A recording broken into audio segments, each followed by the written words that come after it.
શું તમે જાણો છો સંસ્કૃતના શ્લોક મુખપાઠ કરવાથી તમારા બાળકની યાદશક્તિ ખીલી ઉઠે છે?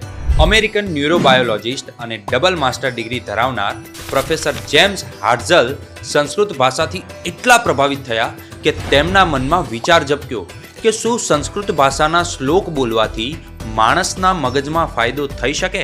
આ માટે તેમણે ડૉક્ટર તન્મયનાથ અને ડૉક્ટર નંદિની ચેટર્જી સાથે મળીને એક પ્રયોગ કર્યો. પ્રયોગ માટે એક સરખું બેકગ્રાઉન્ડ ધરાવતા કુલ 42 માણસોને પસંદ કરવામાં આવ્યા, જેમાંથી 21 નોર્મલ માણસો અને 21 એવા વ્યક્તિઓ કે જેઓ બાળપણથી જ સંસ્કૃત શ્લોકનો મુખપાઠ કરી રહ્યા હતા. આ તમામ વ્યક્તિઓ પર પ્રયોગ કરવામાં આવ્યો અને આશ્ચર્ય!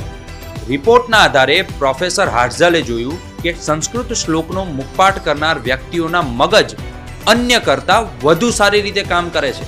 મળેલા રિપોર્ટ્સના આધારે વર્ષ 2018માં પ્રયોગનું તારણ એ આપવામાં આવ્યું કે જે સંસ્કૃત શ્લોકનો મુખપાઠ કરે તેની સ્મરણ શક્તિ ખૂબ વધે છે, તેમનો મસલ કંટ્રોલ, લાગણીઓ, ડિસિઝન મેકિંગ પાવર ખૂબ જ વધી જાય છે, યોગ્ય દિશામાં વિચાર કરવાની તેમની શક્તિ વધી જાય છે, લોંગ ટર્મ અને શોર્ટ ટર્મ મેમરીમાં પણ ખૂબ વધારો થાય છે. વાલી મિત્રો, ધીસ ઇઝ મુખપાઠ મેજિક. જો તમારે પણ તમારા બાળકોની સ્મરણ શક્તિ ખીલવવી હોય તો આજે જ સત્સંગ દીક્ષા મુખપાઠ માટે તમારા સંતાનોને પ્રેરણા આપો.